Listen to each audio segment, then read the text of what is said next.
Somehow I woke up out in Beverly, fucked up, smelling like that bourbon, and I end up alone. I'm not certain. Yeah, the girls impolite in the club every night. That's how it goes when you Hollywood perfect.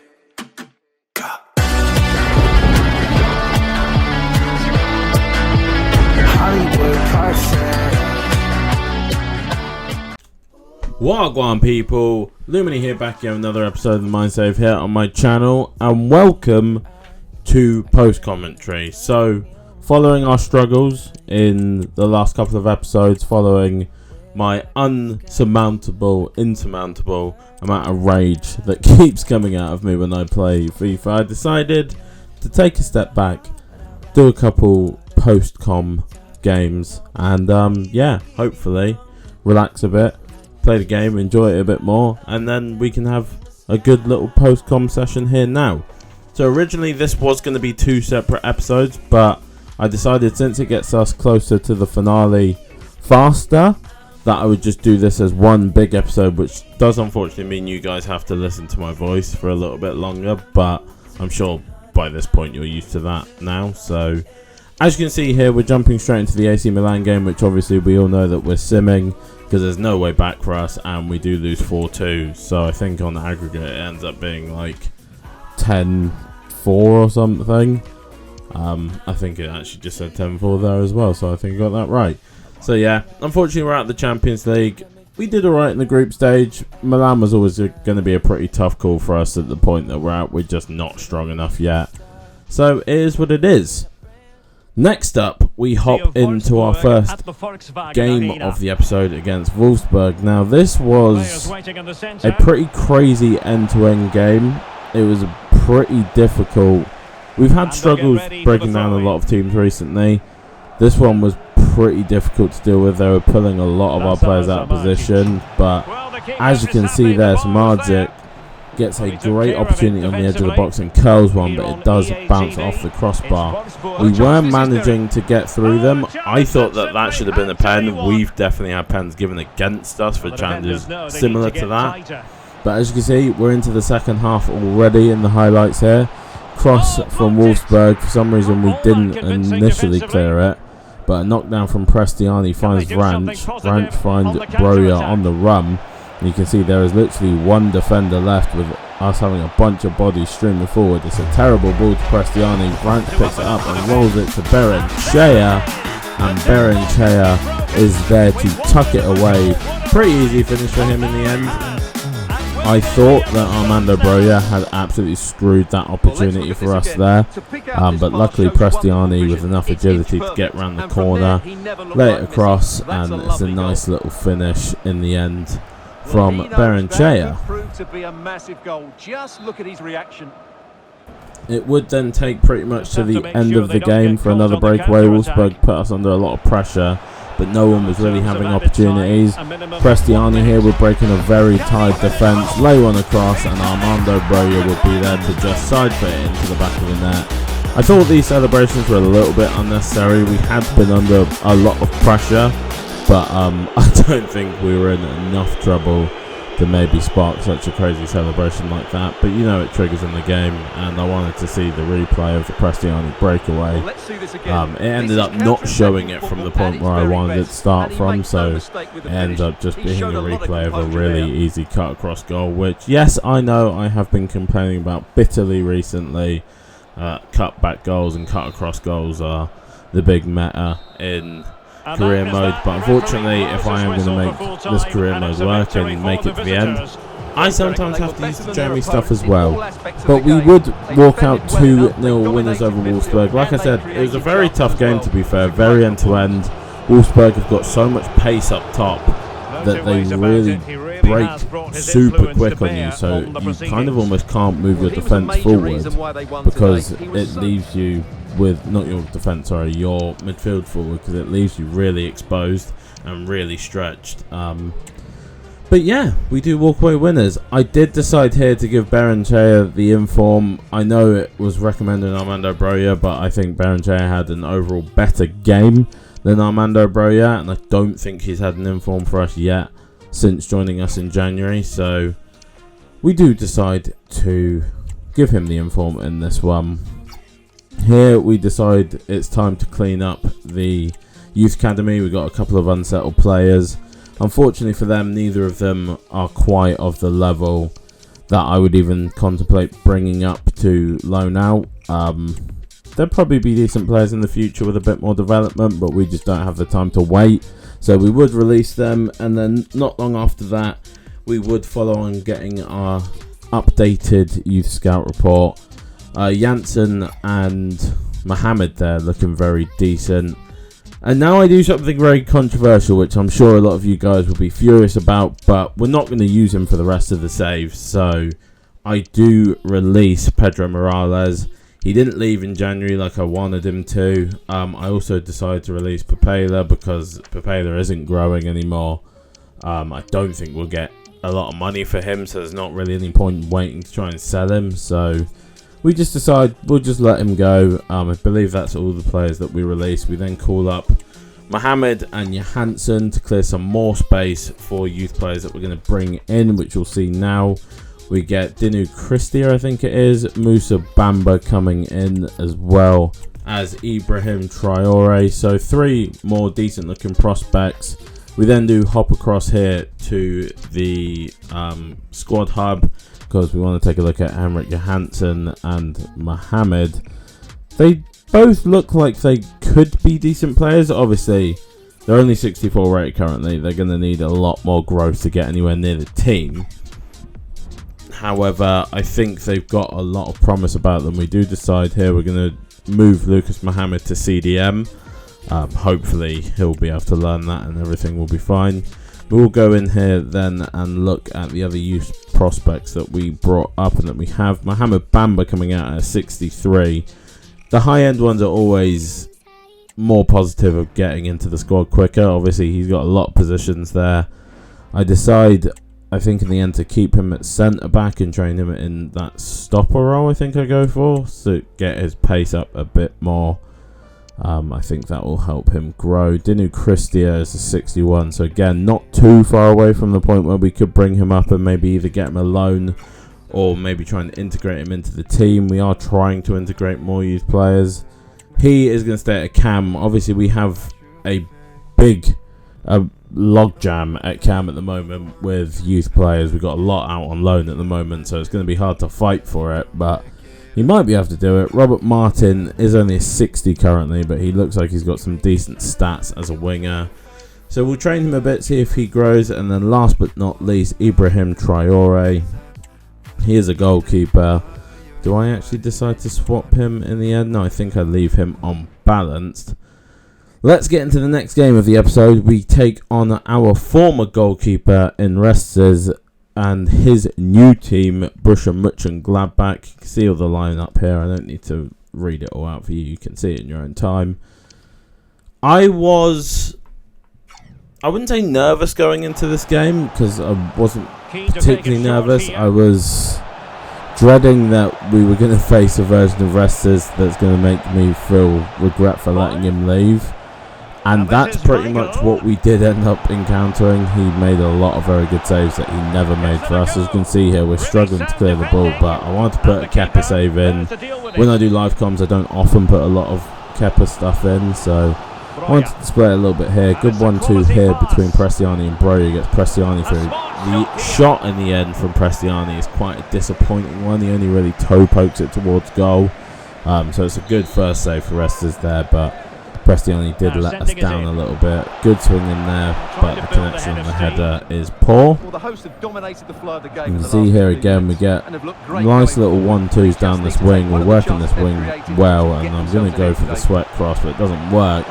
Does fall back to Sedilia, and I think that was on his weak foot, and it is a horrendous shot that then just trickles across the mouth of goal basically with no one there, and doesn't really look close to getting in.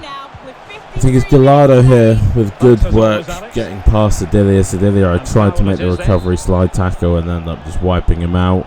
So they get a dangerous free kick here. They do swing it in. Sedilia doesn't win the header. Honorat somehow beats him to it and it comes off the post. So we are hanging on a little bit there. But as you can see, the highlight is still rolling. Prestiani gets the ball. Barrero finds the ball out to Berenchea. Berenchea uses his pace very well, cuts inside, finds Prestiani, and he strikes one, but Restus is there to keep us out once again. And like I say, coming back to haunt me a little bit in this one, and coming back to haunt me completely in this one, you will see, because unfortunately, I don't think anyone manages to score. It's a good switch ball here from Mönchengladbach late on. Maresta tries to get back and does stop on the right, who goes back.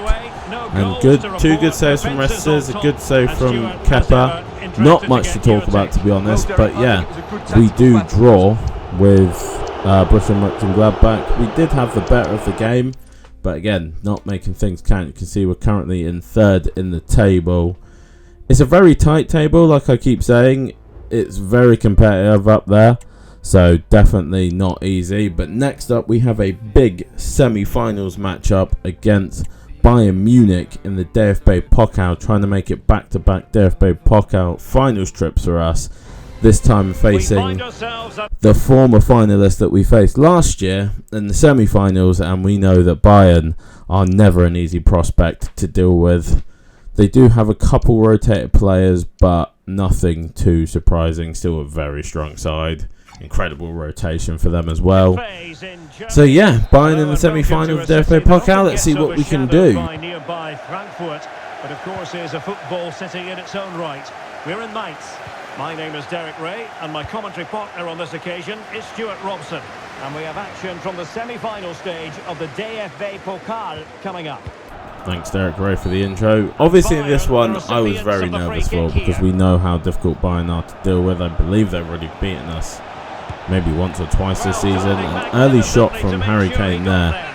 I didn't understand how he generated that much power, because he was facing away, but somehow he managed to actually put his foot through it and get a good strike away. We were not creating basically anything in the first half against Bayern. We went forward a couple of times, but anytime we got near the edge of the box or in the box, they would just completely crowd us out. And here you can see a classic Bayern break, rolls across to Harry Kane, and Harry Kane tucks it away in the back of the net just before half time. That one hurt, because it felt like I was really struggling to make anything work. I couldn't get through them very easily at all. And when Bayern score, it often feels like you're not going to get the chance to equalise. We have a chance there, but it's a very weak shot from Broja in the end that doesn't come to anything. And Kingsley Coman here using his pace to break through. Harry Kane trying to go through. I don't know, I think it was Totti there, why he tackled the wrong way, but this substitution here may turn out to be one of the most important substitutions of our entire season. We get Angelo on, because I was like, they're going to keep pushing on us, we need some breakaway. We do almost concede from Kevin De Bruyne, who has just been subbed on as well. We bring on Anthony Martial as well, because Broja really hasn't managed to get himself involved in the game. Maybe that's more our fault than Broja's, but it was a tough match altogether. They go round me here. Can't get the ball at all. You can see I'm really struggling to get possession off of them. They're so strong in possession. Keep finding the extra man wherever they go. Trying to back down Pedro Porro here. Just trying to do anything I can, but also then trying to keep my defenders on their wingers. But Angelo here breaks, and it's a quick 1-2, and we know when Angelo gets in his stride, he gets away from Matthijs de Ligt and somehow manages to finish his one-on-one in the 88th minute to give us another chance to get another goal later on in extra time. If we can manage to hang on, which obviously I basically spoiled, we will manage to hang on to, but Matthijs de Ligt could not get back to cover Angelo, and to be honest, the goalkeeping there is pretty poor as well. But right on the 88th minute, Angelo may have saved our cup hopes, but Bayern here get the ball down, they start knocking it around again, and I'm thinking, oh my god, they're going to go straight through us. We've seen it happen so many times, tiki-taka passing, but luckily we managed to just crowd them enough to get to extra time. Then in extra time, Bayern Still all over us. Tillman has a chance to break here, but for some reason cuts back. Zedilia then tackles and it falls to Prestiani. Prestiani finds Martial, and Martial then manages to chip it expertly over to Prestiani. Kim comes across but can't get near him. Prestiani cuts it to Pichler, who cuts it to Angelo, and there you go. That is why I said it might be one of the most important subs of the entire series so far. Angelo off the bench, doesn't get to start, becomes an absolute game changer for us. 2 goals off the bench, one in the 88th, this one I believe in the 100th or 101st. Pichler finds him very well, and then it's an easy little knock into the back of the net. Angelo puts us 2-1 up in the semi-final in extra time, and we will manage to hold off Bayern. They couldn't get through us after this. They kept trying, but we kept just crowding them out, and that will see us into a second DFB Pokal final in 2 seasons. Absolutely huge for us. We have the chance to win the DFB Pokal back to back, but we'll have to see who our opponents will be.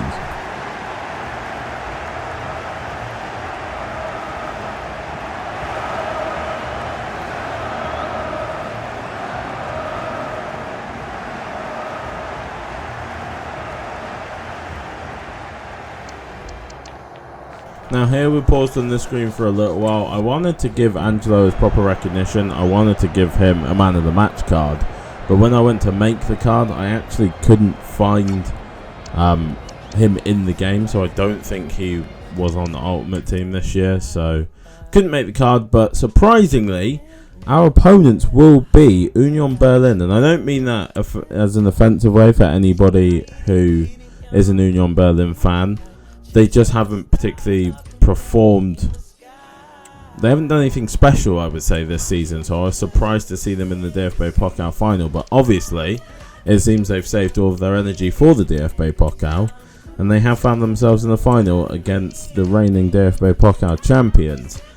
However, we did have a game pretty soon after. I think it was like a day or two after the DFB Pokal semi-final against Leipzig. Now this match, you can see a lot of our starting 11 are absolutely knackered, so I've got to be honest, coming into this game I was like, if we can get a draw, I will 100% take that, because I don't think we have the personnel right now to actually have a chance at taking 3 points from this game. Obviously, these are the games we need to be winning, but when you've had a semi-final as close to this game as we have, you kind of just have to accept it.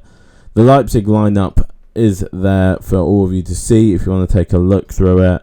We have a heavily rotated lineup, as you just saw, but to be honest, for us now, the league's not really that important. Obviously, there's a chance that we could still qualify for Champions League, etc., but really, most of our focus now is shifting to that DFB Pokal final, because that is a chance at silverware. Have you with us, and welcome to the Meva Arena. My name is Derek Ray, excited to be bringing you match commentary, and alongside me, my broadcasting partner, Stuart Robson. Going into this one, like I say, not a lot of confidence, heavy rotation on the side, so we'll take what we can get. But we start things off actually very well here with a very nice flowing move. Budawi finds Broja, and Broja actually finishes it off in the second minute 30. And we actually take the lead very early on in this game, which was a huge surprise to me, because I did not expect us to be able to start off that quickly. But it was a very nice flowing move. We found the spare man. Leipzig liked to press quite a lot, so we were moving them around and we found our way through. However, as you'll see in the trend of this game, it did not last very long. Like I say, Leipzig, very flowing, they move around a lot, they're always finding extra space, and it's a great pass there from Seibald to find Danny Olmo, I think it is. No, sorry, Simeone it was in this one. And he would put it in the back of the net. Can't actually remember what minute it was by the time that they managed to get their equaliser, but it didn't take long for sure, 7 minutes after ours basically. But we would come back immediately, and Armando Broja would find his second goal of the game. I know, another cutback, I know I complained about them I've got to do what I can do at this point. You guys know that my mental was absolutely shattered in the last couple of episodes. I've struggled to find the motivation to play FIFA, but I'm here. I want to get it. I want to keep getting these videos out, and I want to keep going. My mental was shattered all over again with some horrendous defending from me, to be honest. I don't know what I was doing with Roulat there. I moved him basically completely out of the way for them to just stroll straight through and get another equaliser. So as you can tell, this game is going not well, not badly. We're not particularly playing our best football, and another huge gap there lets them through. Luckily the shot from Artur is absolutely terrible.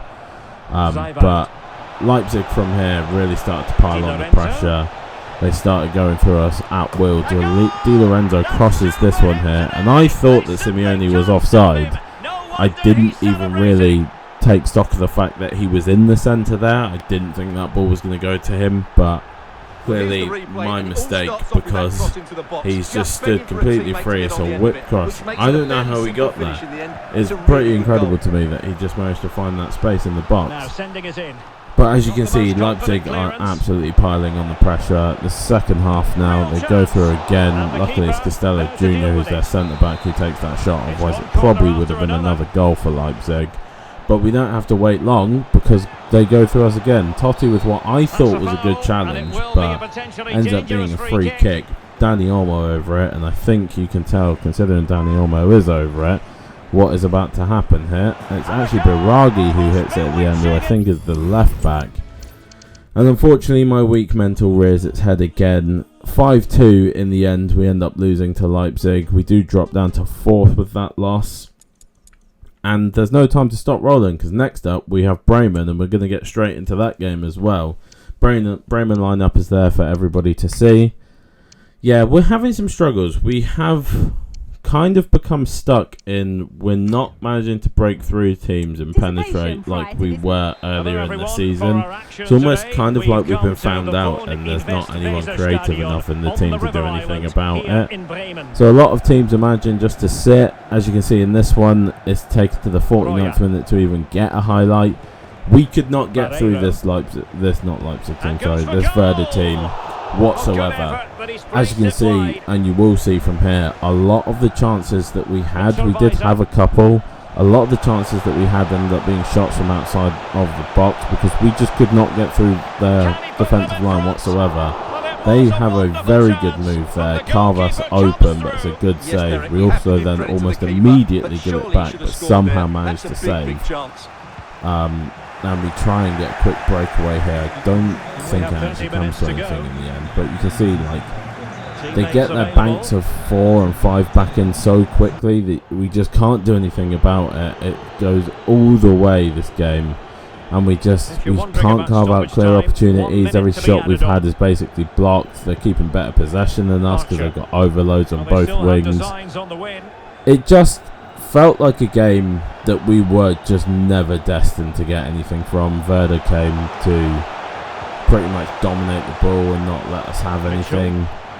We tried our best, but it just didn't work out. Kepa made out a couple good saves for us, so that helped keep us in the game. But yeah, Werder played an expert game, to be fair. They completely stifled our attack. We didn't have any threatening attacks. Obviously we're predominantly a counter-attacking team at the moment. We don't really do too well with possession, and Werder just played into that. We couldn't get anything out of it, and unfortunately more points dropped for us, so our position in the tough table is beginning to slide a little bit here, if you can tell, and there's the confirmation. We are now in 6th.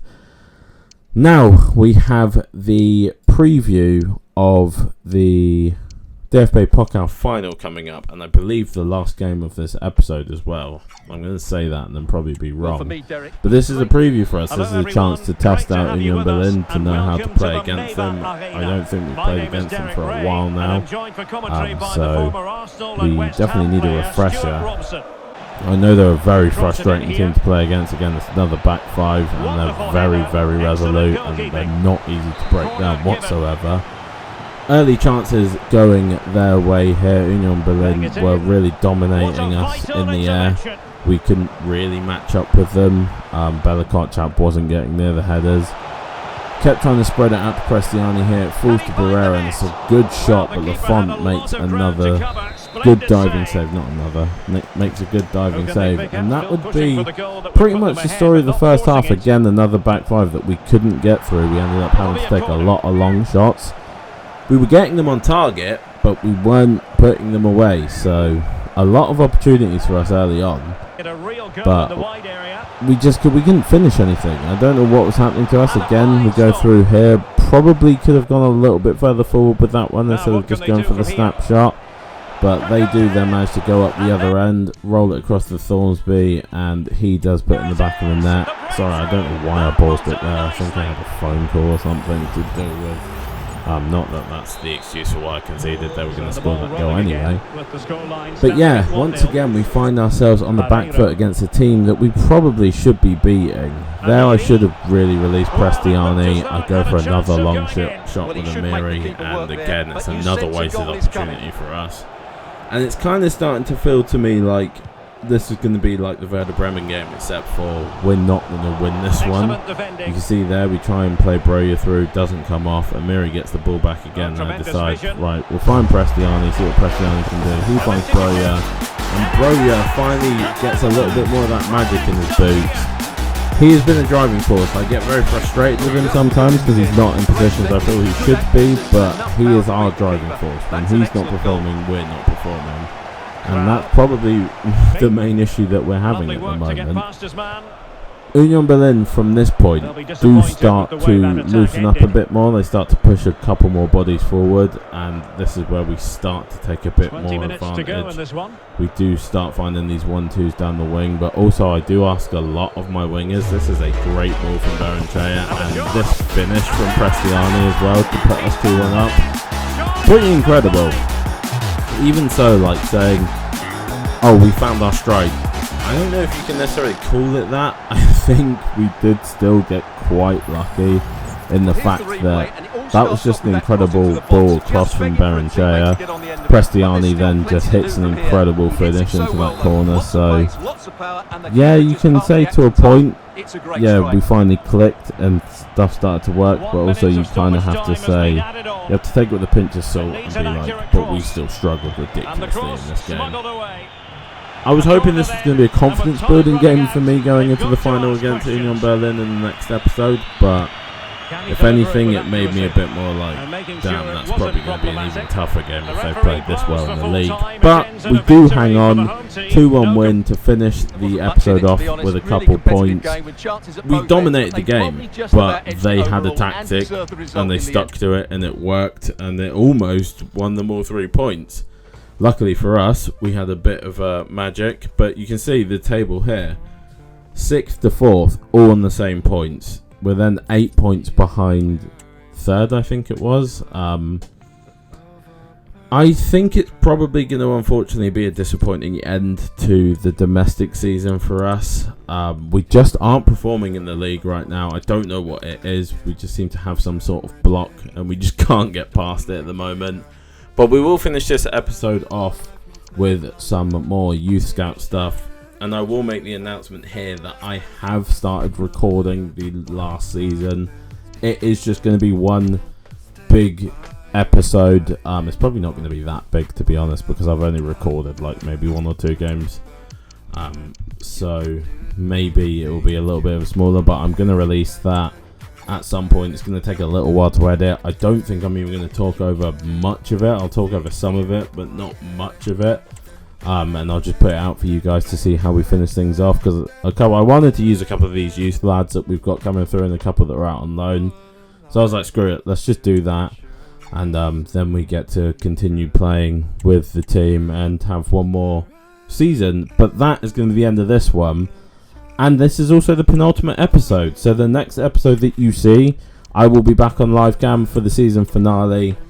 The episode after that will be the wrap up of the entire series. And then we'll be on to FC25. So, see you guys there. Peace.